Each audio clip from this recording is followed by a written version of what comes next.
इधर बैठे उधर बैठे फिर उल्टा आ रहा है।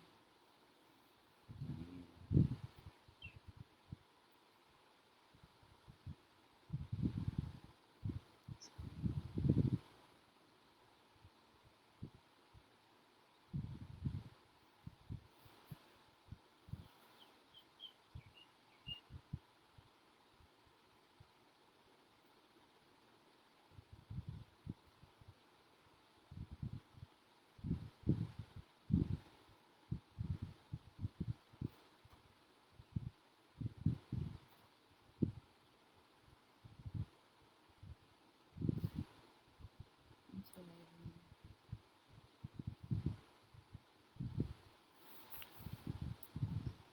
नमस्कार।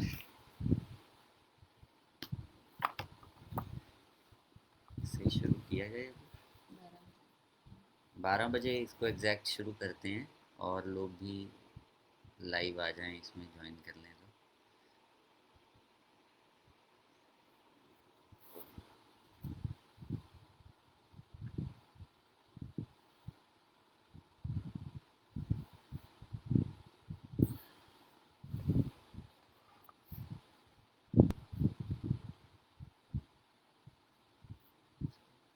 कैमरा ऐसे है।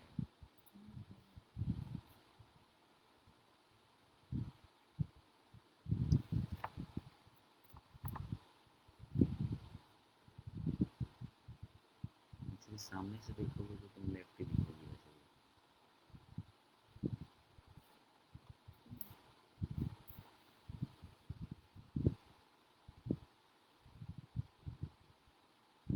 Thank you. शुरू कर सकते हैं हम।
सबको नमस्कार।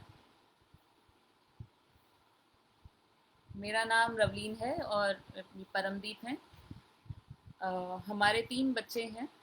एक बेटी है 7 साल की और 2 बेटे हैं जुड़वा 5 साल के। हम हमारा जो अभी तक उनके साथ घर पर सीखने का अनुभव हुआ है उसके थ्रू हम अपनी खुद की ज़िंदगी के साथ क्या एक्सपेरिमेंट्स चलते आ रहे हैं कुछ वक्त से, हम उस बारे में बात करना चाहेंगे और कैसे हम कोशिश कर रहे हैं कुछ वक्त से कि हम जितना हो सके अपनी ज़िंदगी को सरल बना पाएँ, उस बारे में बात करेंगे। तो परमदीप अपने बारे में थोड़ा बताएंगे पहले। मेरी तरफ से भी सभी को नमस्कार। मेरा नाम परमदीप है और मेरी और रवलीन के शादी हुए लगभग अभी जनवरी, आने वाले जनवरी में 10 साल पूरे हो जाएंगे। और ये सफ़र बड़ा ही खूबसूरत रहा अभी तक। मैं एक थर्मल पावर प्लांट में, जहाँ की बिजली जनरेट की जाती है, बनाई जाती है, कोयले को जला के जो बिजली बनाने का तरीका होता है, वहाँ पे मैं नौकरी कर रहा हूँ पिछले 12 साल से। उसी दौरान मेरी इनसे, रवीन से शादी भी हुई। हमारी बड़ी बेटी जो अब 8 साल की हो जाएंगी कुछ महीनों में, 7 साल से ऊपर हैं। और 2 बेटे जुड़वा दोनों, वो 5 साल के होने वाले हैं। तो ये होम स्कूलिंग का जर्नी हमारा कैसे जा रहा है, और बाकी हम इसमें क्या क्या कर पा रहे हैं, क्या करना चाह रहे हैं, और उसके बारे में बात करेंगे आज। और मुझे लगता है कि बहुत मज़ेदार रहेगा आज का सेशन। ये नित्य नूतन वार्ता को करवाने के लिए स्मृति जी ने हमारे साथ संपर्क किया। मैं उनका भी धन्यवाद करता हूँ कि उन्होंने हमें यहाँ पर ये मौका दिया है कि हम अपने इस जीवन के जो सफ़र का आपसे साझ बता पाएँ आपको। इस पूरी यात्रा में जो अभी भी चल ही रही है, हमने बहुत लोगों से सीखा है। कुछ के नाम हम बीच में ज़रूर लेंगे, कुछ के रह भी जाएंगे, पर बहुत बहुत सब लोग ऐसे आए हैं, परिवार भी, दोस्त भी, जिन्होंने बहुत कुछ सिखाया है हमें। आज भी हम यही चाहेंगे कि आप लोगों को अगर कुछ सुझाव हमको देना हो जो हम कर सकते हैं, हम कोशिश करेंगे कि हम जितना ऑनेस्टली बता सकते हैं अपने बारे में बताएं, ताकि आप लोग भी हमको अपने सुझाव दे सकें। हम चाहते हैं कि हम और हम उससे कुछ सीख सकें, तो ऐसा ज़रूर कमेंट्स में लिखिएगा, ताकि हमें समझ आए कि हम और क्या क्या कर सकते हैं। बैकग्राउंड से मैं एक पत्रकार रही हूँ। मेरा पहला बच्चा पैदा होने से पहले मैं फुल टाइम जर्नलिस्ट थी और एक एनवायरनमेंट मैगज़ीन के साथ काम कर रही थी। तो पर्यावरण को लेकर थोड़ी सी समझ बन चुकी थी, और उसके रहते बहुत घूमा भी था भारत के कुछ कुछ इलाकों में, और काफ़ी गांव-गांव तक जाकर भी घूमना हुआ, तो काफ़ी अच्छी समझ बनी। पर उस समझ को अपनी ज़िंदगी में कैसे उतारा जाए, वो अपने जब हमारे खुद के बच्चे हुए उसके साथ ही हम लोग कर पाए। तब तक हम एक बहुत ही अ, शहर के जो टिपिकल लोग होते हैं रहने वाले, और जैसा उनकी आदतें होती हैं वैसी ही हमारी भी थी। मैं उसको गलत नहीं मानती हूँ, पर समझ नहीं थी काफ़ी चीज़ों की, जो बस चल रहा था करे जा रहे थे। तो धीरे धीरे उन चीज़ों के पीछे कॉमन सेंस ढूंढना, उस चीज़ के बारे में विचार करना, वो सब हम बहुत आभारी हैं हमारे बच्चों के, जो हमारी ज़िंदगी में आना शुरू हुआ। उससे पहले ना के बराबर था सब कुछ, बिल्कुल ना के बराबर। अ, तो हमारी बेटी पैदा हुई 2012 में, और उसके बारे में जो हमारा मेडिकल सिस्टम के साथ सामना हुआ, उसके बारे में परम थोड़ा सा बताएंगे। अ, बेटी के पैदा होने तक हमें बिल्कुल मैं थोड़ा सा एक कंफर्मेशन लोगों से मांगना चाहूँगा। जो क्या हमारी आवाज़ आपको क्लियर सुन पा रहे हैं? तो मैसेज में आप थोड़ा सा टाइप करके कुछ डाल दीजिए, ताकि मैं आगे आगे बढ़ेंगे। बात करूँ तो समझ में आए लोगों को, और सुन पाएँ अगर वो। क्या हमारी आवाज़ ऑडिबल है?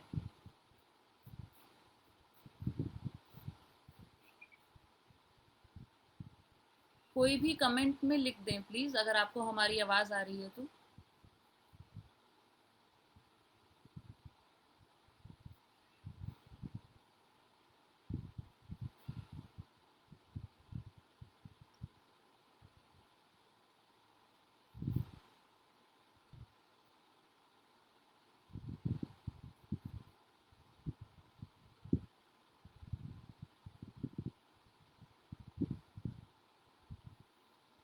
स्मृति, आपको आवाज़ आ रही है? स्मृति राज, स्मृति पटेरिया, आपको आवाज़ आ रही है?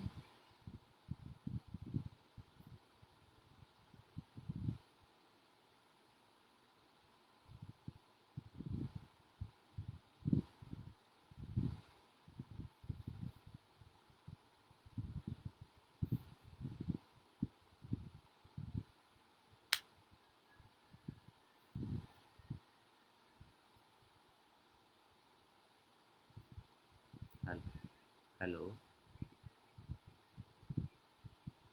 हम्म, खुशहाल खुशहाल बोल रहे हो? अच्छा, मैं वहाँ पे फेसबुक पे मेरी आवाज़ आ रही है आपको? आ रही है ना? ठीक है, तो मैं फिर आगे की बात करता हूँ। ठीक है, ओके। हमारे एक दर्शक जो फेसबुक पे लाइव हैं हमारे साथ, उनसे मेरी फ़ोन पे बात हो गई है कि मेरी आवाज़ ऑडिबल है और सुन पा रहे हैं वो भी क्लियरली इसको। अ, हाँ, ये बताने चाह रहा था कि बेटी के पैदा होने तक हमें जो हमारा मेडिकल व्यवस्था है वो कैसे काम करती है, अ, उसका इतना अच्छे से समझ नहीं थी। उससे पहले कुछ टेस्ट वेस्ट इनके हो रहे थे, अल्ट्रासाउंड और कुछ और कौन सा टेस्ट था जिसमें पता लगता था डबल कि मार्कर। हाँ, डबल मार्कर, जिससे बच्चे की ग्रोथ सब ठीक चल रही है कि नहीं, उसके पैरामीटर्स ठीक चल रहे हैं कि नहीं। और हम चाह रहे थे कि बच्चे की इतना समझ थी कि हाँ, बच्चे की नॉर्मल डिलीवरी अगर हो पाए तो उस तरफ हमारा ध्यान था। रवलीन काफ़ी इंटरेस्टेड थी कि बच्चे का घर में अगर हम लोग जैसे पहले सिस्टम होता था कि दाई और मिडवाइफ्स भी बोलते थे उनको, है ना, दाई वाले सिस्टम से कि घर में ही बच्चा पैदा हो पाए, क्योंकि ये तो क्लियर समझ में था, साफ था दिमाग में कि बच्चा होना कोई बीमारी नहीं है जिसके लिए अस्पतालों का इतना उस पर डोमेन बन गया है कि सब अस्पताल ही जाएं। हाँ, कोई ऐसे कुछ दिक्कत वाली स्थिति है जिसमें घर पे वो नहीं हो पा रहा है, फिर अस्पतालों का रोल है उसमें उसमें उनकी ज़रूरत हो सकती है, डॉक्टर की ज़रूरत हो सकती है कि जिसमें सिजेरियन या सी सेक जिसको बोलते हैं, वो तरीके से अगर बच्चा उनको निकालना पड़ रहा है। अभी तक सिर्फ ये समझ में आ रही थी कि रवलीन को क्या ज़रूरत है। बच्चा पैदा होने के बाद जैसे ही बिटिया आई, उन्होंने कुछ-कुछ मेडिकल टर्मिनोलॉजी बोली और वो बच्चा हमें ना दे कर के नियोनेटल केयर एक वहाँ पर था, जो कि जहाँ पर छोटे बच्चों को रखा जाता था, वहाँ ले गए। शुरू में तो हम खुश भी थे, एक्साइटेड भी थे, लेकिन थोड़े ही घंटों में हमें समझ में आया अभी बच्चा हमारे पास नहीं है, हम जिस वजह से यहाँ आए थे, वो बच्चा हमें दिया नहीं गया अभी।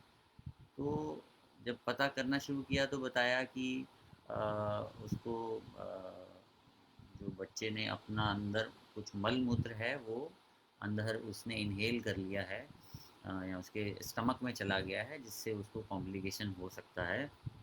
इसलिए वो उसको अपनी केयर में रखना चाह रहे हैं। और हाँ, लेकिन ये एक चीज़ अच्छी हुई कि उन्होंने जल्दी ही इनको बुला लिया कि अगर वो माँ का दूध पी पाएँ तो वो आप कोशिश करिए। तो मैं नहीं अंदर जा पाया, जो मेरा बहुत मन था कि बच्चे को मैं पकड़ पाऊँ, अपने हाथ में रख पाऊँ थोड़ी देर। वो इनको मौका मिला, ये जा पाई वहाँ और बच्चे ने बिटिया ने हमारी बड़ा ही आसानी से माँ का दूध ले लिया, शुरू भी हो गया वो। फिर हमें बताया गया कि ये इनको जो दिक्कत है इस वजह से हो सकता है इनका स्टमक वॉश, इनका पेट साफ़ करना पड़ेगा। जैसे हमारा बच्चा रो रहा था तो हमने पूछा, ये रात बहुत हो रही थी और हमने पूछा कि रो क्यों रहा है, हम तो दूध भी पिला रहे हैं, सब कुछ कर रहे हैं। तो उन्होंने कहा कि नहीं, इसका स्टमक वॉश करना पड़ेगा, आपने ज़्यादा दूध पिला दिया है। हमें ये बात थोड़ी जची नहीं कि बच्चा तो हमने सुना है कि रोता ही है, बस हमने इतना सजेशन के तौर पे आपसे पूछा था कि क्यों रो रहा है, हमें क्या करना चाहिए, और आप कह रहे हैं कि इसको वापस भेज दिया जाए नियोनेटल में और हम उसका स्टमक वॉश करेंगे। तो हमने रात को 2 बजे एक डिसीजन लिया कि नहीं, ये कुछ ठीक नहीं है, हमें हमें शायद खड़े होना पड़ेगा, आज से ही अपने बच्चे के लिए खड़ा होना पड़ेगा। हम्म, और हमने उसको मना कर दिया वहाँ ले जाने से। और अगले ही दिन हम थोड़ा ज़बरदस्ती करके हमने डिस्चार्ज कराया हम्म। हॉस्पिटल से कि हमको घर जाना है, हम करेंगे वो मैनेज खुद से। Leave against medical advice, LAMA एक फॉर्म रहता है अस्पतालों में कि आप उनकी इच्छा के विरुद्ध, मेडिकल इच्छा के विरुद्ध आप अपनी मर्ज़ी से अस्पताल जा रहे हैं, अपने रिस्क पे जा रहे हैं, आपका अपना उसमें रिस्क रहेगा। वो हमने पहला शायद ऐसा डिसीजन लिया था बच्चों के मामले में। जो हमारी बेटी के लिए हम जब पैदा हुए उसको 2 ही दिन हुए थे अभी, उसको घर लाए और वो केयर शुरू हुआ उसका।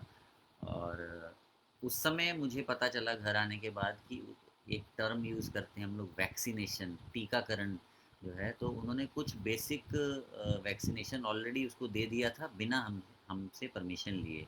हो सकता है किसी फॉर्म पे उन्होंने हमसे साइन करवा लिया हो जो हमने ढंग से पढ़ा नहीं और उसमें ये टर्म लिखी थी, बट हमें बता करके अच्छे से पढ़, मतलब उन्होंने पढ़ के हमें बताया हो, ऐसा कुछ नहीं हुआ। तो वो उसका वैक्सीनेशन जो शुरुआत में हुआ। और घर आने के बाद तो फिर शुरू में उसको कुछ दिक्कतें आई जिस वजह से वो रोती थी, तो हमें पता लगा कि जो जो घर के पास ही एक बच्चों के डॉक्टर थे, उन्होंने भी हमें खूब डराया कि आपको समझ नहीं है, ये तो बड़ा कॉम्प्लिकेटेड है, ये बड़ी मुश्किल हो जाएगी बच्चे के लिए। जब हमने उनसे पूछा, साधारण सा सवाल पूछा, मैंने ही पूछा था, मुझे याद है, कि आप मुझे बताएंगे कि बच्चे को हुआ क्या है, तो उन्होंने मुझे फटकार लगाई कि आप क्या क्या समझ पाएंगे आप इसको। वो दूसरा टाइम था जब हमने फिर से डिसीजन लिया कि नहीं, ये माँ बाप होने के नाते हमें पता होना चाहिए। ऐसा नहीं है कि डॉक्टर के सामने ही हम लोग ये समझ बन गई, लेकिन घर आने के बाद वो डॉक्टर से हमने वो प्रिस्क्रिप्शन लिखवा लिया, जो उसको बताना था सुन लिया। दवा शायद हमने नहीं ली, वो वाली दवा नहीं हमने ली जो उन्होंने बताई, और ना ही वो वाला कोर्स ऑफ ट्रीटमेंट आगे बढ़ाया। हमने घर आके डिसीजन लिया कि नहीं, ये ठीक नहीं है। तो फिर हमें एक संपर्क मिला, जो रवलीन पहले से शायद उनको उनके टच में थी, लेकिन हम लोग बच्चे के लिए कभी उनके पास गए नहीं थे। ये अपने जर्नलिस्ट पत्रकारिता के दौरान, जो इनके फेज़ के दौरान ये एक उनसे मिली बहुत थी। अच्छे डॉक्टर वैक्सीनेशन को लेकर, जिन जब मैं कुछ आर्टिकल्स लिखे थे, तो वो डॉक्टर हमारे संपर्क में आए थे। और उन्होंने हम बस ऐसे ही इंट्यूटिवली लगा कि अब तो इनसे बात करनी चाहिए, अपने बच्चे को लेकर भी इनसे बात करनी चाहिए। और आज तक हमारे लिए वो दवाइयों के तो नहीं, पर शक्ल देखकर जिसे कहते हैं ना, ठीक हो जाता है इंसान, जिसकी उस तरह के डॉक्टर बनकर बैठे हुए हैं हमारे लिए। आज भी हम इतना दूर उनसे हैं, वो दिल्ली में हैं और हम लोग असम में हैं, पर आज भी हमारे बच्चों के लिए वो मतलब हमें सब्र देने वाले वो ज़्यादा रहे हैं दवाइयों की बजाय। तो हम्म। बहुत कंट्रीब्यूशन है उनका हमारी बच्चों की ग्रोथ में। तो उसके बाद फिर बच्ची जैसे बड़ी होती गई, माँ का दूध के बाद ये आने लगा कि साथ में और क्या देने की ज़रूरत है। तो हम आसपास में ये जो देखते थे कि एक प्रोडक्ट है, जो मैं उस कंपनी का नाम नहीं लेना चाहूँगा यहाँ पे, जो कि बहुत चलता है बच्चों का, दूध के साथ देते हैं लोग उसको। और दूध का बेबी हाँ, फूड्स, बेबी फूड, जो कई तरह रेडीमेड के, बेबी हाँ, फूड्स कई आते हैं। सारे अवेलेबल हैं। तो वो हमें मेरे से ज़्यादा, इन्हें रवलीन को उस पे ज़्यादा वो था सवाल कि ये क्यों देना है, जब बच्चे को हम माँ के दूध के बाद जैसे उसको दूसरी चीज़ें देनी शुरू करनी है, तो हम जो भोजन खुद खाते हैं उसी का साधारण रूप, सरल रूप बच्चे को दिया जाए। तो वो कभी बेबी प्रोडक्ट हमने ख़रीदा भी नहीं अपनी ज़िंदगी में आज तक, इसी वजह से, क्योंकि रवलीन ने वो इनिशिएटिव लिया, इन्होंने, और मैंने भी उसमें साथ दिया। मुझे भी समझ में आ गई वो बात कि उससे बच्ची के लिए भी ठीक रहा वो। दाल का पानी, दाल उबाल करके उसका सूप बनाना, और जो सिंपल सब्जियाँ। चीज़ें थी, फल, सब्जियां, सिंपल सब्जियां, ये सब देना। और उसकी ग्रोथ के लिए उसको फ़र्श, हम लोगों का ये था कि हम फ़र्श का इस्तेमाल ज़्यादा करें। तो हमने घर में से सोफ़े, अपने जो मेरे माँ बाप का घर है पंजाब में, वहाँ भेज दिए। और भी कुछ सामान जो हमें घर में कम करना चाह रहे थे, ताकि हमारी बिटिया जो है उसको फ़र्श जितना ज़्यादा ईज़ी, आसानी से उपलब्ध हो पाए, और हम भी नीचे बैठ पाएँ, हमें ज़्यादा जगह चाहिए फ़र्श के लिए। तो हमने घर में जो भी ऊपर बैठने वाला सामान था वो कम किया। तो उसका खुल के उसने क्रॉल करना शुरू किया। उसको पंजाबी में मैं बोलता हूँ कि रेड़ना शुरू किया। हिंदी में क्या बोलेंगे इसके लिए मुझे मालूम नहीं। मेरी, घुटनों के बल हाँ, चलना। घुटनों के बल चलना।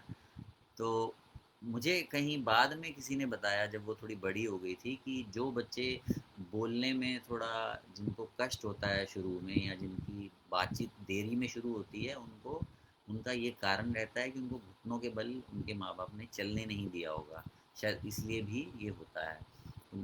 वो मुझे बेटी में ये दिखा कि वो 1 साल से पहले उसने काफ़ी हमसे इंटरेक्ट करना शुरू कर दिया था, और खुद ही चलना, ये सब खड़े होकर, ये सब उसने खुद ही सीखा। 1 साल की जब वो हुई थी, तो पहले जन्मदिन पे वो खड़ी हुई थी, चल रही थी, उससे पहले ही अच्छा जी। 9वें 10वें महीने पे चल गई थी वो। तो ये समझ में आ रहा था कि जो इंट्यूटिवली, जो मन को एकदम स्वाभाविक लगता है ना भी, हाँ नहीं ये ठीक है, वो जो जो ऐसे ऐसे हमने विचार लिए, उन पे काम किया, वो सही वैसे वैसे उस पे असर भी दिख रहा था, उस चीज़ का भी हो रहा है।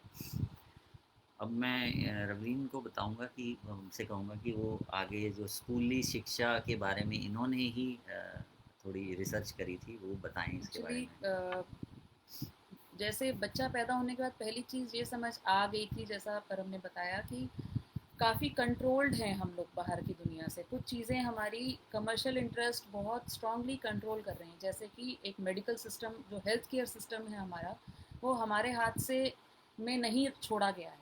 अगर मुझे वैक्सीनेशंस के बारे में थोड़ी बहुत पहले से जानकारी शायद ना होती, तो हम लोग वही 40-45 वैक्सीनेशन जो आज की डेट में कहते हैं कि 40 बैक्टीरिया के लिए एक वैक्सीनेशन है और 45 बैक्टीरिया के लिए एक वैक्सीनेशन है, हम वो शायद करा लेते। पर थोड़ी बहुत पुरानी जानकारी होने से और एक डॉक्टर के संपर्क में रहने से हम इस चीज़ के बारे में सोच पाए। पर ये तो समझ आ गया कि ये टोटली कमर्शियली गवर्नड इंटरेस्ट है।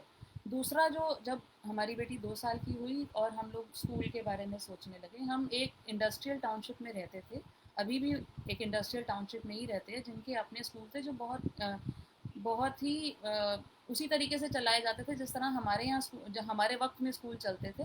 पर फ़र्क सिर्फ इतना आया था कि हर चीज़ में कंपटीशन बहुत बढ़ चुका था।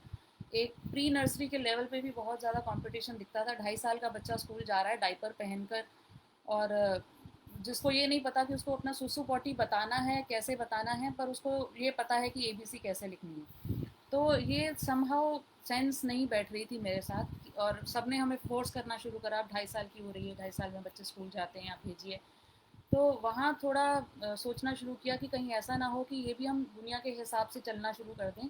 ऐसा नहीं है कि दुनिया के अगेंस्ट जाने का कोई कीड़ा था, थोड़ा अब आ गया है, पर पहले ऐसा नहीं था। बस ये डर लग रहा था कि ऐसा क्यों हो रहा है। मतलब एक जैसे किसी एक पड़ोसी ने बात शेयर करी कि उनका बेटा 3.5 साल का स्कूल गया, उसको दशहरे के ओकेजन पे बोला गया कि आपको रावण का मास्क बनाकर लाना है।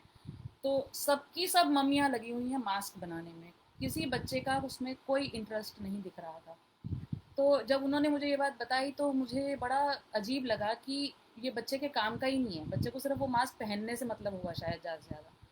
तो ऐसा हो क्यों रहा है, ये क्या। और मतलब दूसरा, हमारे हमारे घर के नीचे वाले घर में जो लोग रहते थे, वो बच्चा दानी की ही उम्र का ही था, और वो रोज़ सुबह उठाने में रोता था।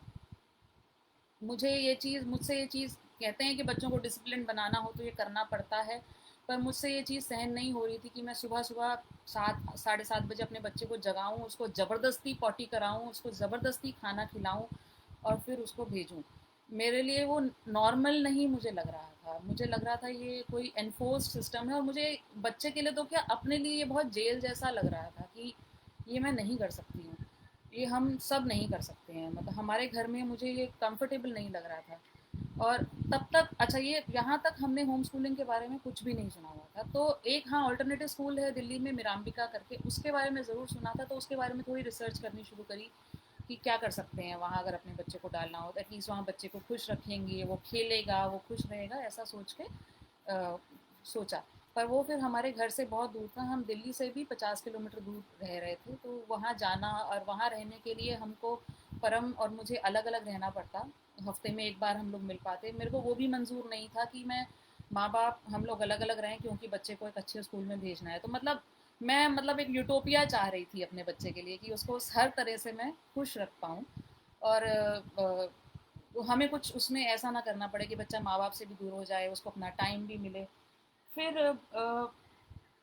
ये जो कॉम्पिटिटिव स्पिरिट जो आ रहा था माओ में, वो भी मुझे बहुत डिस्टर्ब कर रहा था। उस टाइम में स्वशिक्षण जो वेबसाइट है, सब लोग जानते ही होंगे, उस पर एक आर्टिकल आया, वो मेरे फेसबुक पे किसी तरह आ गया और मैंने वो पढ़ा। तो वो एक होम स्कूलिंग जो कर चुके हैं ऐसे लड़के के बारे में था। वहाँ से बस एक कौन था ना, बस अब तो यही करना है, नहीं भेजना होम, बच्चे को स्कूल भेजना ही नहीं है। कर सकते हैं, सब कुछ कर लेंगे हम लोग, पढ़ा लेंगे। कुछ नहीं पढ़ाई लिखाई करी थी तब तक, पर कॉन्फिडेंस बस एकदम से ही आ गया। और खैर फिर वहाँ से पढ़ना शुरू करा स्वशिक्षण पे और आर्टिकल देखे। फिर एक बहुत एक सेल्फिश सा विचार कौन था मन में कि चलो, मैं लिखती तो हूँ ही, फ्रीलांसर थी मैं उस वक्त में, तो ऐसी कुछ परिवारों से मिलते हैं जो लोग होम स्कूलिंग कर रहे हैं, और उनके बारे में लिखेंगे और अपने लिए भी थोड़ी रिसर्च हो जाएगी इसी बहाने। तो स्मृति से सबसे पहले हम लोग मिले, उसको लेकर स्मृति से ही बात भी हुई उसी आर्टिकल के लिए, स्मृति पटेरिया से, और भी लोगों से, फिर उस विधि जैन से और बहुत सारे और लोगों से बात हुई उस आर्टिकल के लिए। उनके घर भी हम लोग गए और बहुत कुछ समझ आया, बहुत अच्छी समझ बनी। और सबसे बड़ी समझ ऐसा नहीं था कि मेरी एस्पिरेशंस ख़त्म हो गई थी, मैंने पढ़ा लिखा अभी भी बहुत ज़्यादा नहीं है होम स्कूलिंग को लेकर। पर एक चीज़ ज़रूर मेरे लिए मुझे क्लियर हो गई कि एस्पिरेशंस तो हैं मेरी मेरे बच्चों को लेकर। ऐसा नहीं है कि मैं कुछ नहीं चाहती कि वो कुछ भी बने। मेरा एस्पिरेशन एक बना, जो जो ये है कि मेरे बच्चों को सर्वाइवल स्किल्स ज़रूर आने चाहिए। उन्हें अपना घर बनाना आना चाहिए, उन्हें अपना खाना बनाना आना चाहिए, हो सके तो खाना उगाना आना चाहिए कम से कम, और हो सके तो कपड़ा भी अपना बनाना आना चाहिए। ये मेरे एस्पिरेशंस तय हो गए और आज भी मैं अपने बच्चों पे वो मढ़ती रहती हूँ, चाहे वो माने चाहे ना माने।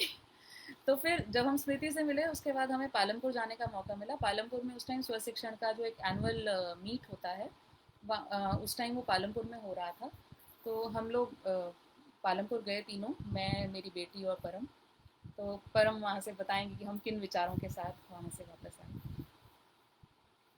मैं तो वहाँ पे ऐसे लग रहा था कि अलग ही दुनिया में पहुँच गया हूँ। पालमपुर में आविष्कार करके एक कैंपस था। 2015 अप्रैल की बात है ये, जो मुझे याद आ रहा है। उस समय इसको स्व शिक्षण एनुअल मीट ना बोल करके India home schoolers conference IHC करके बोला जाता था। आज इसको सैम या स्व शिक्षण एनुअल मीट बोलते हैं। तो वो पहला हम लोगों ने जाके देखा, जिसमें मुझे जितना याद है कि 100 के लगभग, 100 तो नहीं, शायद 80 या 100 के बीच में कुछ परिवार थे वहाँ पे। अ, असल में कितने थे उस समय वो याद नहीं मुझे, पर उनमें से तरह तरह के लोग थे और पूरे भारत से वो आए थे। और किसी का एक ही बच्चा था, किसी के दो थे, और एक तो परिवार था जिनके 5 बच्चे थे।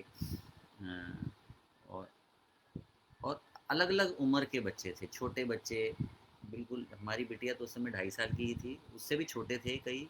और कईयों के बच्चे जिनका बड़ा बच्चा था साथ में छोटा बच्चा ऐसा था जो हमारी बिटिया से भी छोटा था। और वहाँ उन लोगों से बातचीत करके और कुछ सेशंस उन लोगों के जो बातचीत के थे वो सुन करके ऐसा कॉन्फिडेंस और एक ज्ञान जैसे मिलता है ना, कि समझ बनी कि ये तो हम भी कर सकते हैं, ये इतना मुश्किल नहीं है। तो हाँ, एक चीज़ ये समझ में नहीं आई थी उसी समय कि इसे करना, अ, हर परिवार का अपना अपना तरीका था। कोई एक पर्टिकुलर सिस्टम फॉलो करता था या करिकुलम फॉलो करता था, और कुछ लोग वहाँ समझ में आई कुछ अनस्कूलिंग टर्म है, एक होम स्कूलिंग टर्म है, अलग अलग उसके तरीके हैं करने के। तो ये जब हम वहाँ से वापस आए तो एक चीज़ ये लगने लगी कि हमें एक बच्चे के साथ ये करने से ज़्यादा मज़ेदार रहेगा अगर हमारे परिवार में थोड़ी और बच्चे हों। चहल पहल चहल चाहिए। पहल चाहिए थोड़ी, ताकि एक तो मेरी नौकरी ऐसी है अभी कि कब ट्रांसफ़र हो जाए, मेरा तबादला हो जाए मालूम नहीं रहेगा। थोड़ा सा आइडिया रहता है कि 2 साल या 4 साल रहूँगा एक जगह, फिर शायद उनकी ज़रूरत रहे तो कहीं और भेज दें। तो ये लग रहा था कि जैसे उस जहाँ पहले मैं रहा वहाँ पे भी हमारे अलावा वो पूरे वहाँ पर कुछ 2000 लोग रहते थे, 2 से 3000 के आसपास थे लोग, जिनमें कोई भी ये स्व शिक्षण से परिचित नहीं था। परिचित था भी तो कोई कर नहीं रहा था इसको, सबके बच्चे जो पढ़ने की उम्र के थे वो स्कूल या कॉलेज में ही जा रहे थे। तो हमारी बिटिया को आपस में मतलब किन बच्चों के साथ इंटरेक्शन करने में हर समय बच्चे ना उपलब्ध नहीं होंगे, ये हमें समझ में आ रहा था।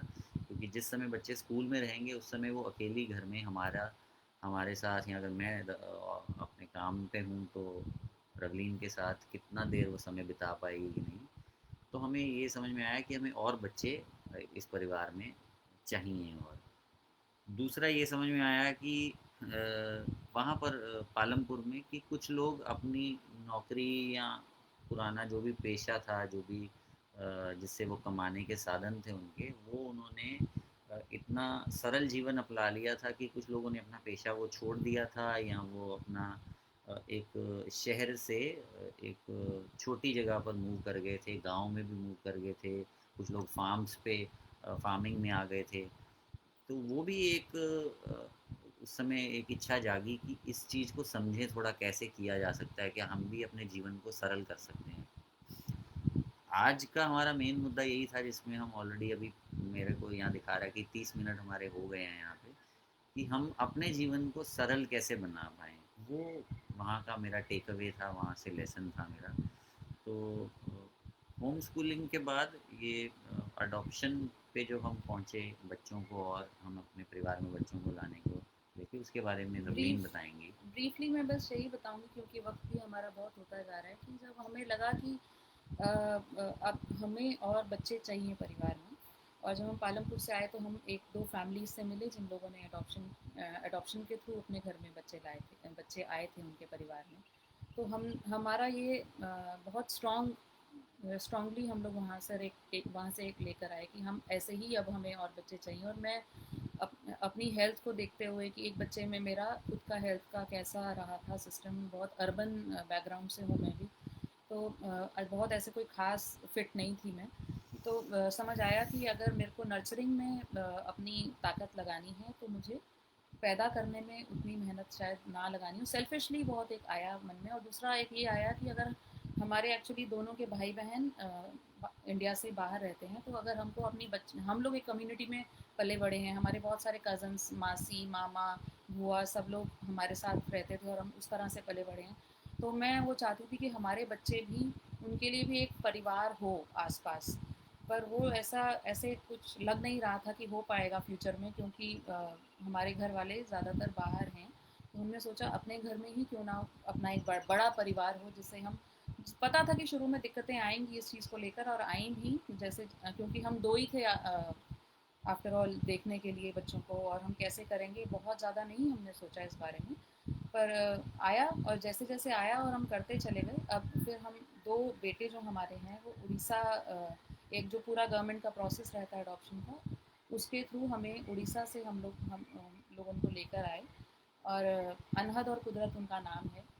आज की पहले एक दो साल थोड़े से मुश्किल रहे, तीनों बच्चों की अलग अलग ज़रूरतें होती थी उनको संभालने में, उनको पालने में, और बहुत तरह की दिक्कतें आई। हॉस्पिटल जाना होता था तो ये नहीं समझ आता था कि कौन हॉस्पिटल में रहेगा उनके साथ, कौन बेटी के साथ घर में रहेगा, क्योंकि बहुत ज़्यादा नहीं सपोर्ट सिस्टम्स थे हमारे। माँ बाप थे पर उतना नहीं कर सकते थे जितना, उनकी भी उम्र है। तो तो फिर खैर वो सब हो गया। पर अब जैसे बहुत एक अच्छा सा फेज़ आ गया है, जब बच्चे तीनों आपस में ही बहुत बिजी रहते हैं, अभी भी आपस में ही कुछ ना कुछ कर रहे हैं। तो अब अच्छा लगता है कि तीनों की बॉन्डिंग बहुत स्ट्रॉन्ग है। और जब हम आसाम शिफ्ट हुए परम का ट्रांसफ़र होने के बाद, तो दानी के शुरू में दोस्त नहीं थे, उन लोगों के भी शुरू में दोस्त नहीं थे यहाँ से बाहर, क्योंकि सब बच्चे स्कूल जा रहे थे। तो इन लोगों ने आपस में अपनी दुनिया कैसे बनाई, वो हमारे लिए खुद भी एक मतलब बहुत ही मज़ेदार और बहुत ही सुंदर, जो हम मतलब जो ऐसा होता है ना कि आपने कोई सपना देखा होता है कि हाँ हमारे बच्चे ऐसे खेलेंगे और ऐसा हो रहा होगा, वो सपना सच होता हुआ जैसे दिख रहा था। ज़रूरी नहीं है एक्चुअली, अब समझ आता है कि ज़रूरी नहीं है यही एक तरीका हो चीज़ों को चीज़ों को अपने तरीके से बनाने का। कम्युनिटी बनानी हो तो बहुत तरीके होते हैं, पर हमने उस टाइम जो सोचा हमने उस हिसाब से किया। और दूसरा जो रहा, और हमने मतलब कि हमारा जो दूसरा ख्याल पालमपुर से निकल के आया कि अपनी ज़िंदगी को कैसे सरल बनाना है, उसके बारे में हम मोस्टली अभी हम बात करेंगे। उसी साल 2015 में पालमपुर से आने के कुछ महीने बाद ही हम लोगों का एक इकोलोजाइज करके एक कैंप हुआ, जो पहला कैंप इकोलोजाइज का हुआ, जो कि कर्नाटक में एक जगह है उडुपी। तो हमारा वहाँ जाने का, ये सरल जीवन को समझने का, हमें उसके इंट्रोडक्शन से समझ में आ गया था ये उसी से रिलेटेड है कुछ, इकोलोजाइज। तो हम वहाँ गए उडुपी में। मैं गया, रवलीन गई, हमारी बेटी दानी भी गई। और वहाँ पे हम लोगों ने मूलतः खाने को लेके, खाना उगाना, खाना पकाना और कपड़ा बनाना, चरखा चलाना, और शिक्षा के ऊपर काफ़ी स्वशिक्षण को लेके, और जो शिक्षा को लेके मार्केट आज की डेट में बन गई है, जो हमारे माँ बाप के हाथ से और समाज के हाथ से कंट्रोल कैसे ले लिया गया है, उसको लेके, अर्थव्यवस्था को लेके, इकोनॉमी कैसे चल रही है उसको लेके बहुत सारी बातें हुई। हम लोग मैं तो वहाँ लगभग शायद 1 हफ़्ता रहा, लेकिन रवलीन वहाँ पे लगभग 3 हफ्ते 4 हफ्ते के आसपास रहीं और फिर बिटिया के साथ अकेली वापस भी आई। इन्होंने वहाँ पे फार्म पे वॉलेंटियर भी किया, वहाँ जो फार्म जिस पे ये हुआ था, जितना ये कर पाई छोटी बच्ची के साथ। लेकिन समझ बहुत बनी वहाँ पे। उसी उसके अगले साल फिर हमारा एडॉप्शन का प्रोसेस रियलाइज़ हुआ। दोनों बच्चे हमारे पास आए जब 6 महीने के थे। उसमें काफ़ी मेहनत रही। वो 6 महीने के थे, कमज़ोर भी थे काफ़ी। तो अ, उनका बड़े होने का वो बिटिया के साथ ही धीरे धीरे वो प्रोसेस चलता रहा। फिर इसी जीवन को जब सरल बनाने की हम लोग सीख में और इच्छा थी आगे की और समझ में आए, तो हम लोग जाके कर्नाटक में ही एक जो हमें इकोलॉजाइज में हमारे वो संपर्क बना था, उन्होंने भी नया नया अपना एक खेती का एक एक्सपेरिमेंट, एक विचार शुरू किया था। तो वहाँ पर हम गए, वहाँ रहे हम लोग। रवलीन तो ज़्यादा देर रुकी वहाँ पर, क्योंकि मैं नौकरी में था, तो मैं ज़्यादा समय के लिए नहीं रुक पाया, 1 हफ्ता 10 दिन रुक पाया। और फिर अ, समझ में आ गया कि जीवन को सरल बनाने के लिए अ, थोड़ा समय बहुत ज़रूरी है, अपने लिए फुर्सत बहुत ज़रूरी है, ताकि जो मार्केट में अवेलेबल जो उपलब्ध चीज़ें हैं उस पे अगर हमें अपना डिपेंडेंस, अपनी निर्भरता कम करनी है, तो चीज़ों को खुद करना पड़ेगा। उसके लिए समय ज़्यादा चाहिए। जैसे बर्तन धोने का हमें समझ में आया कि राख से बर्तन धोना या उसमें शिकाकाई डाल के बर्तन धोना, जो हमने किया भी काफ़ी समय, अभी भी बीच बीच में उसको शुरू कर लेते हैं हम लोग। वो सेहत के लिए, अपनी और पृथ्वी की सेहत के लिए कितना अच्छा है। लेकिन राख में बर्तन धोने के लिए आपको बर्तन आप अपने किचन की सिंक जो है, जहाँ पे नॉर्मली साबुन से या डिटर्जेंट से हम लोग धोते हैं, वो थोड़ा अलग हो जाता है। उसके लिए आपको थोड़ा कच्ची जगह के पास धोना ज़्यादा बेहतर है, ताकि उसका पानी फिर इस्तेमाल में लाया जा सके। किसी मिट्टी में जा पाए वो पानी, ताकि उसमें उसका उपयोग है। उसको नाली में बहा देने का उतना फ़ायदा नहीं है।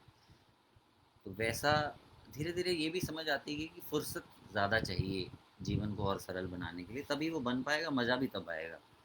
तो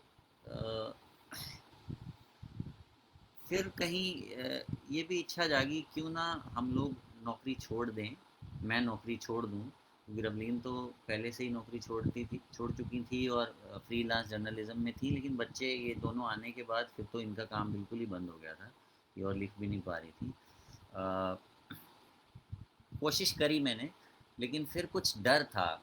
मैं ये बताने में हिचकिचाऊंगा नहीं, भी मुझे डर था कहीं कि क्या मैं इन 3 बच्चों की ज़रूरतें, और अपने माँ बाप, मेरे फादर हैं, उनकी ज़रूरतें, अपनी कुछ और ज़रूरतें, क्या अगर मैं नौकरी छोड़ देता हूँ।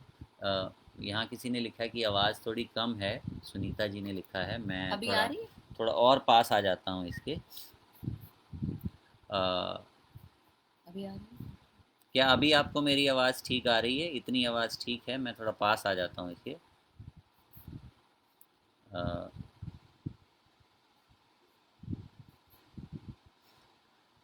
तो हमने अपनी ज़रूरतों को थोड़ा ध्यान में रखते हुए उस समय ये फ़ैसला रोक दिया कि मैं अपनी नौकरी छोड़ दूँ तुरंत। विचार बन गया था पर नहीं छोड़ी। फिर एक ये भी विकल्प सामने आया कि छुट्टी ले ली जाए कुछ दिनों की, ताकि हम अ,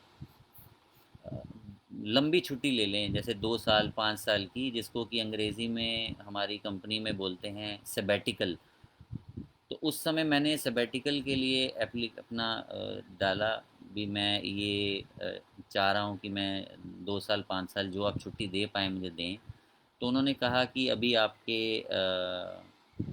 10 साल जो है इस कंपनी में नहीं पूरे हुए, तो इसलिए अभी तो नहीं मिल पाएगी, आपको इंतज़ार करना पड़ेगा। फिर भी हम, जो भी हमारे सामने विकल्प आता गया, हम उससे सीखते गए। तो हमने क्या क्या सीखा वो रवलीन एक बार आपको बताएंगी, और क्या क्या हमने अपने जीवन में ला पाए जीवन सरल सरल बनाने के लिए, वो रवलीन एक बार आप बताइए। जैसा कि मैंने कहा कि हम लोगों का, मेरा मेन मुद्दा रहता था कि बच्चे सर्वाइवल स्किल्स पे तो रहें। तो हमने काफ़ी कुछ जैसे जैसे जो जो इनसे हो पाता है, क्योंकि अभी छोटे भी हैं हमारे बच्चे, हम काफ़ी काम इनके हाथ में देना शुरू कर दिया, अपना काम कम करने के लिए भी और खुद की ज़िंदगी में और टाइम क्रिएट करने के लिए भी। तो जैसे कुछ एक्सपेरिमेंट्स हमने शुरू में, जब हम दादरी में रह, दादरी एक जगह है दिल्ली के पास, जहाँ पे एक एनटीपीसी का पावर प्लांट है, वहाँ रहते थे पहले हम, और अभी हम बोंगई गांव एक जगह है असम में, कोकराझार डिस्ट्रिक्ट में हम लोग रहते हैं जहाँ पावर प्लांट है। ये हमने शायद पहले नहीं बताया, तो थोड़ा सा कॉन्टेक्स्ट क्लियर हो जाएगा इससे। तो दादरी में जब हम लोग रहते, तो जब हम नीचे के मकान में आए, जहाँ हमारे पास आसपास थोड़ा कच्चा इलाका, कच्चा एरिया था काम करने के लिए, वहाँ हमने खुद की सब्जियाँ उगानी शुरू करी। खाद हम पहले छत पर बना रहे थे, फिर हमने वही खाद नीचे खड्डा करके बनानी शुरू करी। और बहुत अच्छे से नहीं कि एक पूरा प्रोसेस फॉलो हो रहा है, बस कूड़ा खड्डे में डाल देते थे, ऊपर से थोड़ी सी मिट्टी फेंक देते थे, बस इतना ही कर पाते थे। और जो भी हमारी खाद में से हमको हमारे लिए अपने आप भी लर्निंग्स बहुत हुई, जैसे हमारी खाद में से कुछ पौधे अपने आप ही पैदा हो जाते थे, हम उन्हें उठा के कहीं और लगा देते थे। तो वैसे ही एक पेड़ 5 साल में आम का एक पेड़ ऐसा बड़ा हुआ, और उसमें जब आम आया तब हमारा यहाँ ट्रांसफ़र हो गया था, तो हमें लगा कि चीज़ें अपने, प्रकृति अपने आप काम करती है, हमें कुछ ज़्यादा करने की ज़रूरत है नहीं।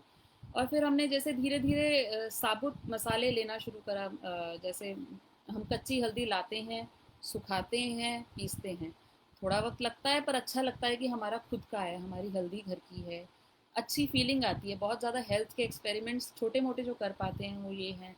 इस बार यहाँ बहुत कच्चा आम हुआ था, तो हमने उसका आमचूर खुद से बनाया, आम पापड़ खुद से बनाया, तो अच्छा लगा।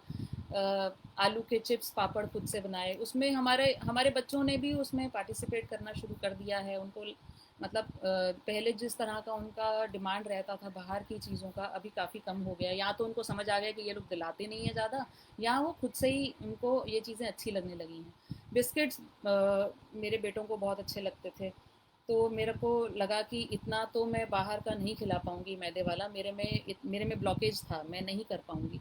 तो फिर मैंने खुद से सीखा बिस्किट्स बनाना, और मैं काफ़ी तरह के आटे के और रागी के, मतलब फुल होल ग्रेन्स के बिस्किट्स बनाने लगी। मतलब एक एक्सटेंट ये भी आ गया कि मैंने उन बिस्किट्स को ऑन ऑर्डर बेचना भी कुछ वक्त के लिए किया जब मैं दादरी में थी, पर उतना समय नहीं रखता था मेरे पास, तो मैंने वो बंद कर दिया। पर हाँ, उसके रहते काफ़ी कॉन्फिडेंस आया कि हम ये सब चीज़ें घर में कर सकते हैं। और बेकिंग में काफ़ी, जैसे मैंने बताया, हम लोग कर लेते हैं, बच्चे भी काफ़ी इस चीज़ में पार्टिसिपेट करते हैं। बच्चे अपना खाने की प्लेट खुद धो धो लेते हैं, तो हमारा वो काम कम हो गया है। कभी कभी हमारी सफाई में भी मदद करते हैं, कभी झाड़ू लगा दिया, कभी पोछा लगा दिया, जैसे भी उनसे लगता है वो करते हैं।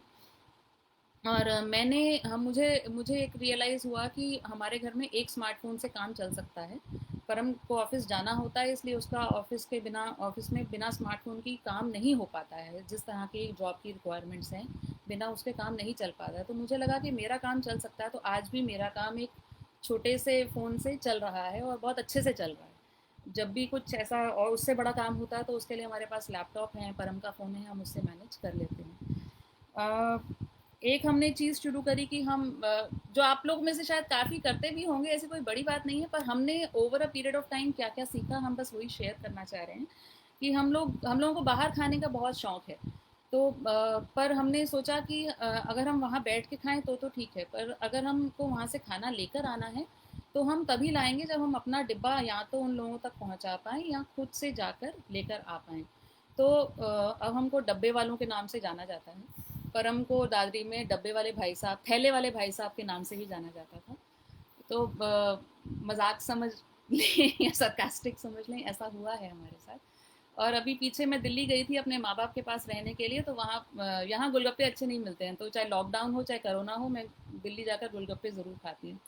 तो वहाँ जब मैं गोलगप्पे खाने के लिए गई, और मैंने उस अपना डब्बा उसके सामने खोला, तो उसने खिला दिए। और उसके बाद मैंने बोला कि तुमने बहुत महंगे कर दिए हैं, 30 रुपए का दे रहे हो तुम, पहले तो सस्ता था। तो कहता है, जब आप पिछली बार जनवरी में आए थे तब भी 30 रुपए का ही था। मैंने कहा, तुमको कैसे याद, मैं तो 6 महीने बाद आई हूँ तुम्हारे पास, तुमको याद कैसे कि मैं, मतलब 6 महीने पहले तुम्हारे पास गोलगप्पे खाए। कहते, डब्बा पिछली बार भी आप ही लेकर आए थे। तो मतलब इस तरह की मेमोरीज हमारी अब बननी शुरू हो गई हैं लोगों के साथ। तो दादरी में भी एक ऐसे ही किराने की दुकान थी, वहाँ पर भी उन वो हमें कहते हैं, हम उनसे मिलने गए जब हम एक बार अभी पिछले 1 साल में उनसे ऐसे मिल जब गए दादरी मिलने लोगों से, तो उनसे बात हुई तो कैसे हैं आप, तो उन्होंने बोला आपको हम हमेशा याद करते हैं, कल भी आप ही के बारे में बात हो रही थी। क्यों हो रही थी? क्योंकि एक वही थे जो थैला लेकर आते थे। अब मतलब अच्छा है या बुरा है, पर ये कुछ हास्यास्पद चीज़ें भी हमारे साथ होती हैं और होती रहती हैं अभी भी। जैसे कोई यहाँ पर मंदिर में कम्युनिटी लंगर या कुछ होता है तो हम अपनी प्लेट लेकर जाते हैं, और कई बार ऐसा होता है कि वो हमें खाना देता भी नहीं है, वो ये सोच के कि मतलब ये क्या है, उसे समझ ही नहीं आता, 2 मिनट के लिए वो सोचता है कि क्यों दूँ मैं इसमें। तो इस तरह की सिचुएशंस कई बार हो जाती हैं। हमारे बच्चों ने इसमें से एक सीख पता नहीं कैसे अपने आप ले ली कि जब भी कुछ यहाँ कोई कम्युनिटी फंक्शन होता है, कुछ इवेंट होता है, उसमें काफ़ी बड़ी बड़ी डेकोरेशंस चलती हैं, या चीफ गेस्ट को बुके दिया जाता है, फूल दिए जाते हैं, या यहाँ पे अरुणाई पहनाते हैं, एक तरह का गमछा, शॉल की तरह पहनाया जाता है। तो जो चीफ गेस्ट होते हैं वो अपना उतार के टेबल पे रख देते हैं और बाद में भूल के घर चले जाते हैं। हमारे बच्चों ने वो रिबन्स, वो अरुणाएं, वो फूल सब उठाकर घर लाना शुरू कर दिया, और अगले 10-15 दिन के लिए उनका खेलने का जो टॉयज होते हैं वो वही होते हैं। शायद उन्होंने इस चीज़ से देखा कि हम लोग भी जब ना चलते फिरते सड़क पे वॉक कर रहे हैं, तो कोई ऐसे कोई इवेंट हुआ, उसका फ्लैग्स का बैनर लगा हुआ है, अगर वो इवेंट खत्म हो गया तो हम वो फ्लैग्स का बैनर उठा के अपने घर ले आते हैं। चोरी करते रहते हैं हम लोग।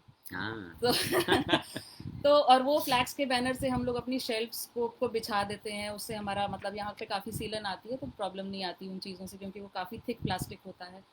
और नया प्लास्टिक हम लोग कभी नहीं खरीदते, चाहे किसी भी पर्पज़ के लिए क्यों ना हो। हम कोशिश हमारी यही रहती है कि जब तक हमारा काम हो जाए हम कुछ भी नई चीज़ ना खरीदें। इस चीज़ में हमारा बहुत दिमाग भी लगता है। पिछले 6 महीने हम लोग ये सोचते रहे कि हम लोग अपने घर के लिए सोफ़ा खरीदें कि ना खरीदें।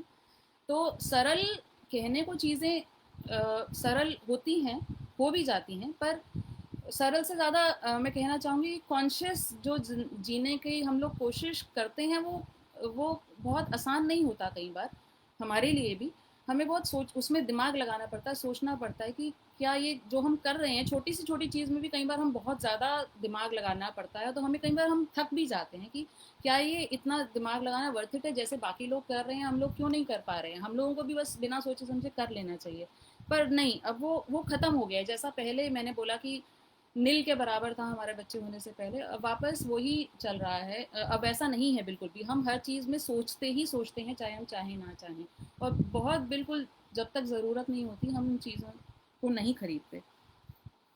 जैसे दिवाली पे हम क्राफ्ट वर्क में भी हमने अपना थोड़ा सा कोशिश करी कि कैसे बच्चों को क्राफ्ट वर्क भी करें, पर थोड़ा सा वो लाइफ स्किल से रिलेटेड हो। तो दिवाली पे हम लोग मिठाई सारी घर पे बनाते हैं, और आगे पीछे भी मिठाई बनाते रहते हैं। दिवाली पे कैंडल्स बनाना हमने 3-4 साल से शुरू किया है, जो हम खुद बनाते हैं और फिर आगे उनको गिफ्ट्स की तरह देते हैं। खुद भी घर में चलाते हैं। बच्चे एम्ब्रॉयडरी, उनको थोड़ा थोड़ा सुई धागा चलाना, वो सब चीज़ें करने में हम लोग उनको कोशिश करते हैं कि हम उनके साथ ये सब करें। दानी अब खिचड़ी बना लेती है, तो अगर हमें अब इतना पता है कि अगर कल को हम लोग बिज़ी हैं या हम में से कोई बीमार है, तो हमारा बच्चा एक ऐसी चीज़ सीख गया है जो सबको संभाल पाएगी। बड़े होते होते वो काफ़ी कुछ इस तरह की चीज़ें सीख रही है। चाय बना लेती है, खिचड़ी बना लेती है, अंडा बना लेती है, इस तरह के काम।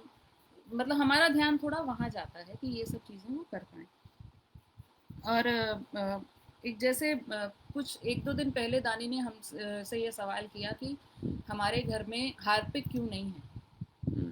तो हार्पिक, मैंने उससे पूछा तुमको कहाँ से हार्पिक के बारे में सुना, तो उसने बोला अक्षय कुमार की ऐड आती है कि हार्पिक से बहुत अच्छी तरह से टॉयलेट और टाइल साफ़ हो जाती हैं। रेड वाले से टाइल साफ़ हो जाती हैं, ब्लू वाले से टॉयलेट साफ़ हो जाता है।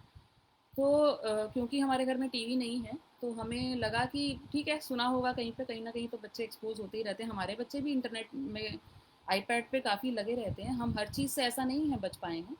तो तो उसने, जब हमने उससे पूछा कि तो तुम्हें लगता है कि हार्पिक ले आना चाहिए, कहती है हाँ, क्योंकि मैंने सुना उससे अच्छे से साफ़ होती हैं। अक्षय कुमार भी यही कह रहा है। तो मैंने बोला भाई कि हम लोग तो साबुन से करते हैं, उससे भी हो ही जाता है सब कुछ ठीक से साफ़, तो आप टाइलें कैसे करते हो? मैंने कहा टाइलें डिटर्जेंट से कर लेते हैं। एक देसी साबुन वाला जो ऑयल बेस्ड सोप्स होते हैं, उसका एक हमारे पास पाउडर जैसा है, उससे कर लेते हैं। तो वो बोली कि नहीं, पर मतलब एक मैं बस ये कहना चाह रही हूँ कि एडवर्टीजमेंट्स का जो बच्चों के ऊपर प्रभाव आता है, और उसमें हम लोग उनके साथ क्या आगे से हमारा डिस्कशंस चलते हैं, इस तरह के डिस्कशंस हमारे बच्चों के साथ काफ़ी ज़्यादा हो जाते हैं। हमने हमें नहीं पता हम उनको हर समय कन्विंस कर सकते हैं कि नहीं कर सकते, पर काफ़ी ज़्यादा हो जाते हैं।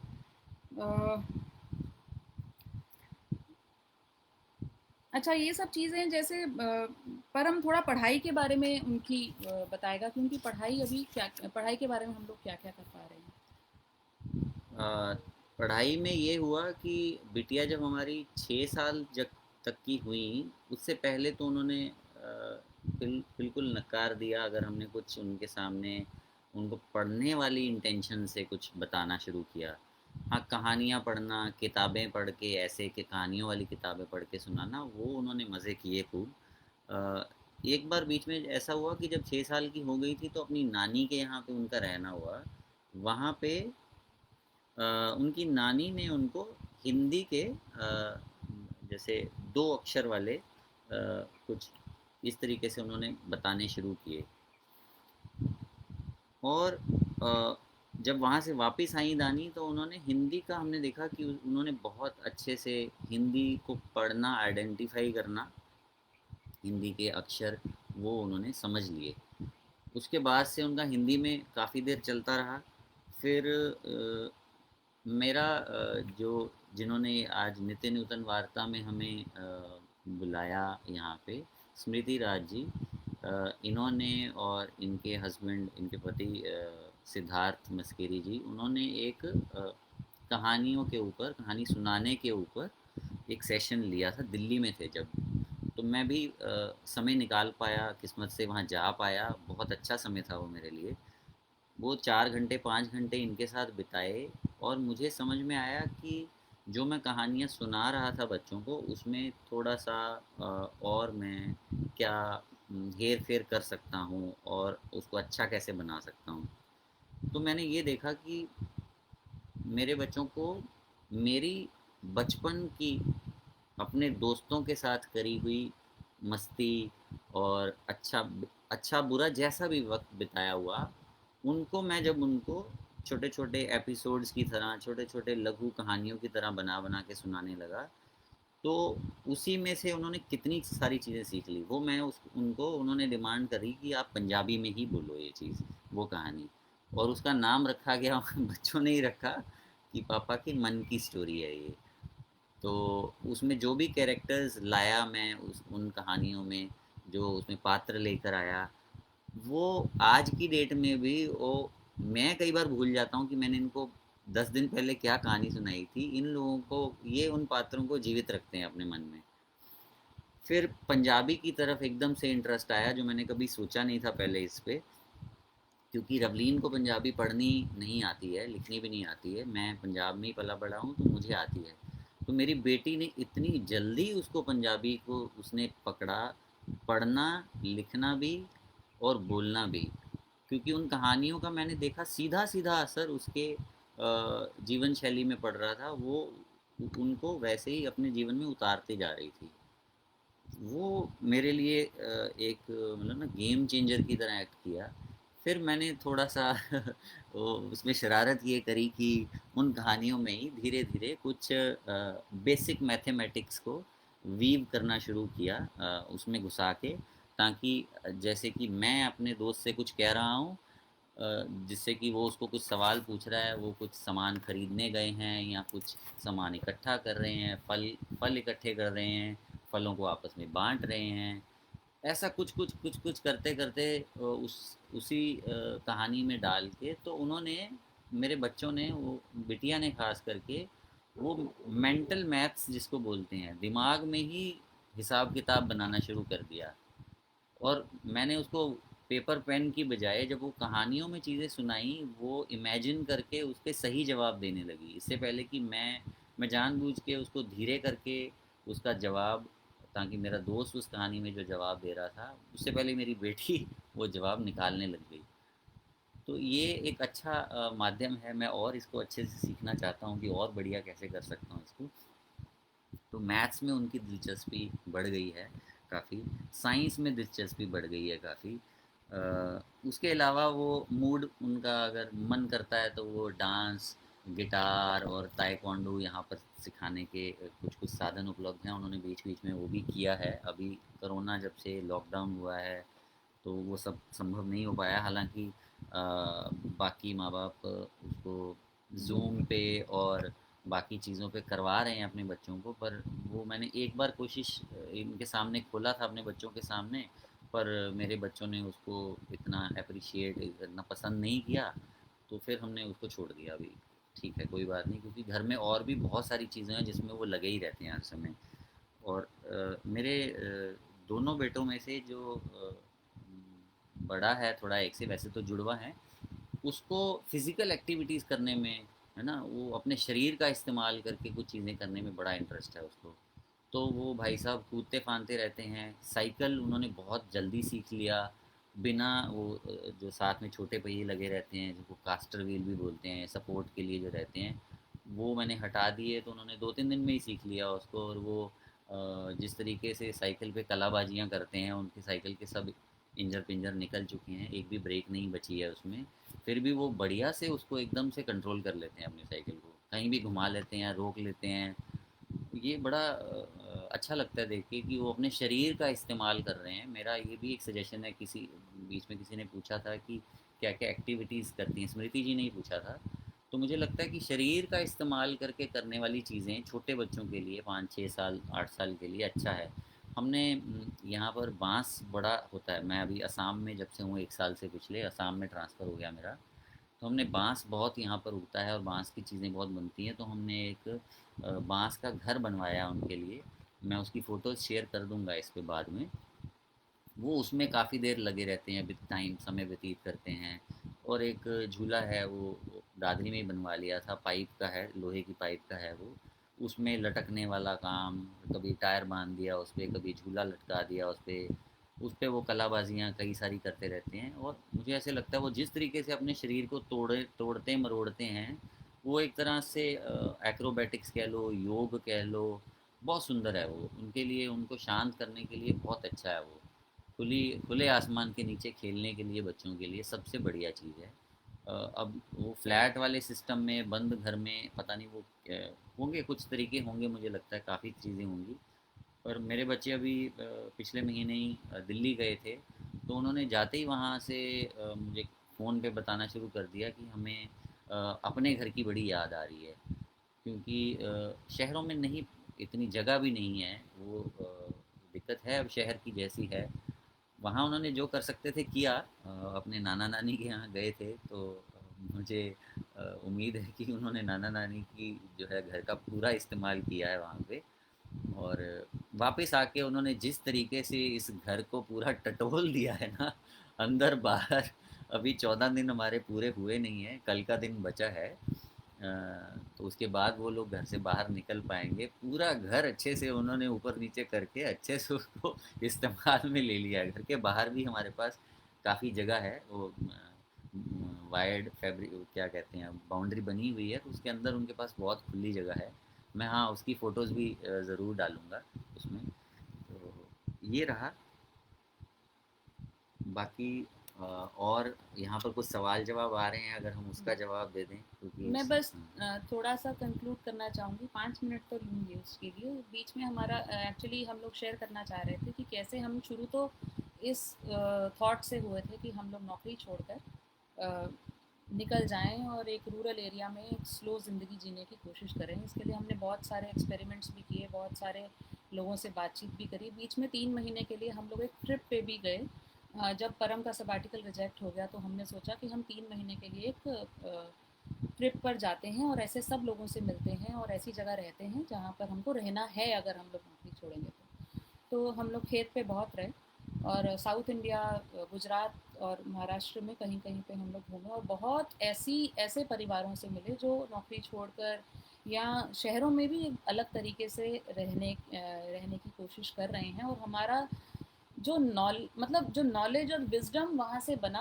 उसका कुछ हमारे लिए उसका कुछ साथ, मतलब उसका कोई वो नहीं है, उसका कुछ पैरेलल नहीं है हमारे लिए। हमने, मतलब बच्चों ने बिना किसी चीज़ के पहाड़ चढ़ना सीखा। हम लोग उदयपुर भी गए थे, बिना किसी हाथ पैरों में कुछ ऐसे चप्पल पहन के पहाड़ चढ़ने सीखे। हम लोगों ने मिट्टी के घरों में कैसे रहा जाता है, मिट्टी के घरों के बारे में थोड़ी टेक्निकल इन्फॉर्मेशन वो हमने सीखी। और बिना पंखा एसी के हमने आते ही अपना एक एसी घर से निकाल दिया। सबसे पहले तो ये किया, एक एसी डर के मारे रखा कि कल को अगर चाहिए हुआ तो कौन दोबारा लेगा, क्योंकि हम ऐसा पहले कर चुके थे। हम लोगों ने सोचा था कि हाथ से कपड़े धोएंगे और वॉशिंग मशीन बेच दी थी। फिर हमें 5-6 महीने में वो दोबारा से खरीदनी पड़ी, क्योंकि हमें समझ आया कि हम इतना नहीं कर सकते हैं, हमसे अभी अभी हम वहाँ नहीं पहुँचे हैं। तो खैर, तो फिर हमने जो धीरे धीरे हमसे हुआ, हमने पहले एक एसी निकाला। हमने उससे पहले ऐसा परम ने बताया था कि अपने सोफ़े वगैरह काफ़ी कुछ निकाल दिया था, डाइनिंग टेबल निकाल दिया था। जिस जिस चीज़ के बिना हमें लग रहा था कि हम रह सकते हैं, हमने वो निकालना शुरू कर दिया था। बीच में हमने जीवन विद्या किया हम दोनों ने, और उसके बाद हम फिर से बिल्कुल एक रिजॉल्व के साथ वापस आए जीवन विद्या करके कि अब तो हम छोड़ ही देंगे नौकरी। पर नहीं हो पाया, कुछ फाइनेंशियल कारण रहे, कुछ अंदर से उतना कॉन्फिडेंस नहीं आ रहा था शायद, और कुछ हम बच्चों की ग्रोथ में के जो इमीडिएट बच्चों के लिए जो इमीडिएट नीड्स थी वो हमें ज़्यादा खींच रही थी, और हमारा ध्यान ज़्यादा वहाँ रह रहा था, और हम इस चीज़ को। पर हाँ, ये बस 3 महीने के ट्रिप में हम काफ़ी कुछ सीख पाए, और बिल्कुल ये सोच कर आए कि अब तो पक्का छोड़ देंगे, बट फिर नहीं हुआ। अ, अभी इस पिछले 2019 के मार्च में परम का ट्रांसफ़र असम हुआ। उस टाइम हम लोग वेचसी में थे, गुजरात में 1 हफ्ते के लिए गए थे, और जिस दिन पहुंचे उसी दिन ट्रांसफ़र भी आ गए, और गए भी इसी पर्पज़ से थे कि वहाँ जाके उन लोगों के साथ बात करेंगे कि क्या हम यहाँ रह सकते हैं। हमको यहाँ गांव में रहना है, हमको आपके साथ रहना है, क्या हम यहाँ रह सकते हैं। क्योंकि वो कुछ बड़े लोग वहाँ पर, हमें ऐसा लगा कि जो हमें वाइज विजडम के साथ गाइड कर सकते हैं। अकेले रहने से अच्छा किसी और के साथ रहना ज़्यादा अच्छा होगा, जिन जो हमें ज़्यादा गाइड कर सकें, जिनके पास अपनी उम्र का विजडम भी है। ऐसे लोगों के पास हमारा, और हमें हमारे बच्चे भी वहाँ बहुत खुश थे। पर जाते ही हमारा ट्रांसफ़र ऑर्डर भी हमें मिल गया साथ ही, तो वो पूरा 1 हफ्ता ऐसी कशमकश में गुजरा कि क्या करें अब हम, असम जाएं जहाँ हमने इसलिए, जब हमसे चॉइसेस पूछे गए थे ट्रांसफ़र के, तो हम लोगों ने कुछ नहीं देखा था। लोग देखते हैं कि किस तरह का रहने का इलाका है, वहाँ स्कूल है कि नहीं, वहाँ सिविक कम्युनिटीज़ हैं कि नहीं। हमने सिर्फ इतना देखा था कि आसपास जीपीएस में जंगल कितना दिख रहा है, हरा कितना है, पोल्यूशन तो नहीं है, AQI क्या है जगह का, एयर पोल्यूशन का जो मात्रा है वो कितनी है। हम ऐसी चीज़ें देख रहे हैं, अगर हमने बस डाल दिया था, एक दो चॉइसेस ही डाली थी, उसमें से एक चॉइस ये थी, कोई नहीं नॉर्थ से असम आना चाह रहा था, पर हमको लगा कि नहीं यार, देखते हैं क्या होगा, नई जगह है, करके देखेंगे। तो अब वही हुआ कि हमें वो भी मिल गया, और हम ऐसी जगह में थे जो हम करना भी चाह रहे थे, लाइफस्टाइल के हिसाब से हम वहाँ थे जो हम करना चाह रहे थे कि दोनों लोग नौकरी छोड़ देंगे तो बच्चों के साथ पूरा वक्त मिलेगा, और ज़िंदगी सरल होने का और ज़िंदगी सिंप्लीफाई करने का चांस मिलेगा। पर एक दूसरी तरफ एक ऐसा आकर्षण था, एक अट्रैक्शन था कि ऐसी जगह में जाने को मिलेगा जो नॉर्थ ईस्ट हमने कभी ज़िंदगी में एक्सप्लोर भी नहीं किया है, और हम वहाँ बहुत घूम पाएंगे, और एक नई जगह है जो देख पाएंगे, हमने कभी ज़िंदगी में नॉर्थ से बाहर नहीं रहे हैं, तो वो सब कर पाएंगे। तो उस चीज़ को लेकर उन लोगों से भी बहुत बात हुई, और इस उस वक्त से लेकर 6 महीने और थे जब हम सबैटिकल के लिए एलिजिबल हो पाते। तो हमने सोचा चलो ठीक है, 6 महीने रहेंगे और उसके बाद फिर से अप्लाई करेंगे। तो वो 6 महीने भी बीत गए, हम लोगों ने अप्लाई करने की कोशिश करी, और फिर हम ये आ गए कि अब तो हम एक बहुत अच्छे से घर में रह रहे हैं, जहाँ आसपास इतना कच्चा एरिया है कि हम चाहें तो पूरे घर का खाना आराम से उगा सकते हैं, चाहें तो, और हमारे पास वक्त हो तो। और एनवायरनमेंट भी बहुत अच्छा है, मतलब कोई पोल्यूशन नहीं है, कुछ नहीं है। तो ये इस चीज़ का मोह हमको खींच के रखा हुआ है। पर एक जो दूसरा मोह है कि हाँ, हम दोनों जब, जैसे अभी हम 14 दिन से क्वारंटाइन में चल रहे हैं, और मतलब लोग क्वारंटाइन में रहने से परेशान हो जाते हैं कि कहीं घर से बाहर नहीं जा पा रहे हैं, ये नहीं हो रहा, वो नहीं हो रहा। पर हम लोग बहुत खुश हैं एक तरह से कि हम पाँचों घर में हैं, और बहुत कुछ मतलब आपस में समय व्यतीत कर पा रहे हैं, बात कर पा रहे हैं, जो हमें नॉर्मल टाइम में, जब परम ऑफिस चला जाता है तो हमारी ज़िंदगी पूरी उथल पुथल। मतलब एक ही बंदा है जो हमारे घर से बाहर जाता है, हम उसमें भी परेशान हैं। तो मतलब कहीं पे भी वही ना, यूटोपिया चाहिए लाइफ में। तो अब अभी ऐसा है कि मतलब फिर हमने सोचा कि अभी एक्चुअली जो कहते कहते ही ये बात आ रही है कि ज़रूरी नहीं है जो गोल हमको चाहिए वो ही हमारा एक फाइनल है। मतलब हमारा गोल नहीं है कि हमको गाँव में जाकर ही रहना है, जो ज़िंदगी हमको चाहिए वो हम जी पा रहे हैं कि नहीं। तो हाँ, अगर वो जो सवाल जब मेरे सामने आता है, तो वो ज़िंदगी में हमने तब से लेकर जो प्रोसेस हमारा अब तक रहा है, हम लोग बहुत कुछ कर पाए हैं। हमें ऐसा नहीं है कि हमने, जैसे मैंने शेयर भी किया, हमने काफ़ी चीज़ें बदल पाए हैं अपनी ज़िंदगी में, जिसके बारे में हमें अच्छा ही लगता है। तो कि हाँ, ये कुछ नहीं कर पाए, जैसे अभी 14 दिन की छुट्टी थी, तो ऐसा लगा कि कुछ नया सीखना है, और आयुर्वेद के में थोड़ा इंटरेस्ट जागा पिछले कुछ वक्त से, तो मैंने और परम दोनों ने वात पित्त कफ पे एक वर्कशॉप हम कर पाए। ये नहीं हो पाता अगर हमारे पास ये छुट्टी ना होती तो। अभी भी मतलब और उसी हिसाब से उस चीज़ को अपनी जीवन शैली में लाना, उस चीज़ को हम यहाँ बैठ के कर सकते हैं, और अपने मन को थोड़ा दृढ़ कर लेना उस सब के रहते, वो हम यहाँ बैठ के कर सकते हैं। हमारे पास एक ठीक ठाक इनकम आ रही है, तो हम अगर चाहें, जब भी हम चाहते हैं कि हम किसी की थोड़ी बहुत मदद करते, तो हम कर पाते हैं। ये एडवांटेज है हमें इस नौकरी का। और हमें घर मिला हुआ है सरकार की तरफ से, वो भी हमें एक एडवांटेज दिखता है कि हमें ऐसा नहीं सोचना पड़ता कि हम घर को कैसे मैनेज करें। घर का जो रेनोवेशन और मेंटेनेंस रहता है, वो हमें बहुत ज़्यादा नहीं सोचना पड़ता। तो इन सब चीज़ों से हम लोग, हम लकी हैं, हम फॉर्चुनेट हैं कि हम इस बारे में बहुत ज़्यादा, हमें वहाँ ध्यान नहीं लगाना पड़ता। हम कैसे अपने बच्चों के साथ वक्त व्यतीत करना चाहें, आपस में सोचना चाहें, तो हम मतलब हमारे सामने अपॉर्चुनिटीज़ आती जाती हैं, और हम उन्हें लेने की कोशिश करते जाते हैं। जितना कर पाते हैं हम कर लेते हैं। प्रोसेस है, चल रहा है। और एक चीज़ मैं और कहना चाहूँगी कि मतलब जैसे काफ़ी ऐसा नहीं है कि मतलब हम बच्चों को सिर्फ चीज़ें ही कराने के लिए सोचते हैं। काफ़ी बार हम इस बारे में बात करते हैं कि हमारा बच्चों के साथ कनेक्शन होना चाहिए। बच्चे और हमें अंदर का एक कनेक्ट, कि अगर हमारे बच्चे बड़े हो जाते हैं, तो क्या वो हमसे बिना हिचके अपने बारे में कोई भी बात कर पाएंगे? ऐसा तो नहीं है कि हम आज आज उनके साथ ऐसे डील कर रहे हैं कि उनका हमसे विश्वास ही बड़े होने तक खत्म हो जाए, और वो भी मतलब वो ऐसे हो जाए कि भाई इनसे शेयर करेंगे तो ये लोग तो परेशान हो जाएंगे, इनसे शेयर करेंगे तो ये तो डांटेंगे, ऐसा वाला।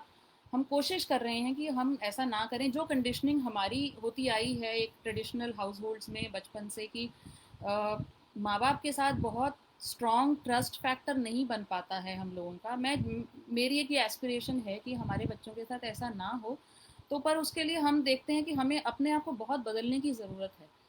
तो उस प्रोसेस में हम दोनों ने जो अल्टरनेटिव हीलिंग्स होती हैं, उस तरफ भी जाने की हम कोशिश कर रहे हैं। कुछ हीलिंग्स हम ले भी रहे हैं, कुछ जिसे हम थेरेपी कहते हैं साफ शब्दों में, वो भी हम ले रहे हैं, लेने की कोशिश कर रहे हैं, जिससे हम कुछ अपनी पुरानी जो आदतें हैं उनसे उबर पाएँ, और हर हर बात में ना कहने की जो हमारी आदत है बच्चों को, हर बात में बस तैयार रहता है कि उसने आके बोला मैं ये कर लूँ, नहीं ये तो तुम नहीं कर सकते, उस तरह की जो हमारी आदत है, उस तरह उसको बदल पाएँ, उनको हर समय डांटने की बजाय प्यार से उनकी बात सुन पाएँ। ये काफ़ी ज़्यादा कोशिश है हमारी, पर नहीं हो पा रहा है, बहुत उतना नहीं हो पा रहा है जितना जितना मेरी कोशिश है। परम भी बहुत मेहनत करता है उस चीज़ पे। तो खैर, तो यही है कि ज़िंदगी जैसे जैसे लेके जाए जा रही है, फिज़िकली और मेंटली हम उसको इनकॉर्पोरेट करने की कोशिश करते जा रहे हैं। आप लोगों के भी सुझाव होंगे तो ज़रूर बताइए हमको, हम और क्या क्या कर सकते हैं इस चीज़ में। तुम कुछ और कहना चाहोगे? नहीं, बस इतना ही था। हाँ, यही था। मेनली यही हम बात करना चाह रहे हैं। और मैं अपने बच्चों को मिलवाना चाहती हूँ आपसे। मैं 1 मिनट में लेकर आती हूँ, तब तक अगर परम कुछ कहना चाहें तो। मैं ये बात बताना चाह रहा था कि जैसे अभी बच्चे जैसे जैसे बड़े हो रहे हैं, जब तक रवलीन बच्चों को लाती है यहाँ पे, उनके अपने विचार व्यक्त करने की इच्छा बहुत बढ़ रही है। और हमें ये सीखना है। अब हम सीख रहे हैं, मैं तो इसमें सीखने में हूँ काफ़ी तत्पर, कि इनके विचारों को समझूं कैसे। ये मेरे विचारों से उल्टी दिशा में हैं तो कैसे उसको रिस्पॉन्ड कैसे करूं मैं। तो अब बच्चे आ गए हैं बीच में, आप अपने सुझाव दीजिएगा। इधर ये हमारे अनहद हैं, अनहद वीर, और इधर आओ आप भी। ये दानी है, ये बेटी है मेरी दानी। अनहद आप थोड़ा ऊपर हो जाओ। ये अनहद वीर हैं। कुदरत अभी आना नहीं चाह रहे। हाँ, एक और हैं, वो उनका भी मन नहीं है आने का। तो उनको फिर वही बात है ना, जो जोर ज़बरदस्ती नहीं कर सकते उनके साथ। ये दानी है। हेलो बोल दो। नमस्ते कर दो या हेलो बोल दो। हाँ, नहीं, कोई नहीं करेगा। ठीक है, जाओ। ठीक। इनका जीवन बहुत व्यस्त है। आप देख रहे हैं होम स्कूलिंग होने के बावजूद कितने व्यस्त हैं ये। समय नहीं है, और जब होता है तो फिर बहुत फुर्सत होती है। ठीक है, हम इस सेशन को यहीं, इस बातचीत को यहीं पे विराम देते हैं। और जो भी इसमें सवाल जवाब आए हैं, सवाल आए हैं, उसका कोशिश करेंगे कि इसी में रिप्लाई दे दें ताकि आप लोग पढ़ पाएँ। और किसी ने कांटेक्ट मांगा था तो उनको भी हम बात करेंगे, उनसे भी। Thank you. मैं उनको इसी में फेसबुक में ही हम लोग पर्सनल एक मैसेज भेज के अपना कांटेक्ट नंबर दे देंगे, ताकि हम, और हम भी सीखना चाहते हैं, आप लोगों की भी जर्नी है, और जो बाकी नित्य नूतन वार्ता में आए हैं, उसका भी हमने बहुत देखा है कुछ, और वो सीख रहे हैं उसमें। राम मोहन राय जी ने बहुत इसमें पार्टिसिपेट किया है, थैंक यू उनको भी, ठाकुर जी को भी, Abida Begum ji thank you, Smriti Raj thank you, धन्यवाद बहुत बहुत, सबका बहुत आभार हम दोनों की तरफ से। धन्यवाद, थैंक यू सो मच हमको सुनने के लिए। नमस्कार। नमस्कार।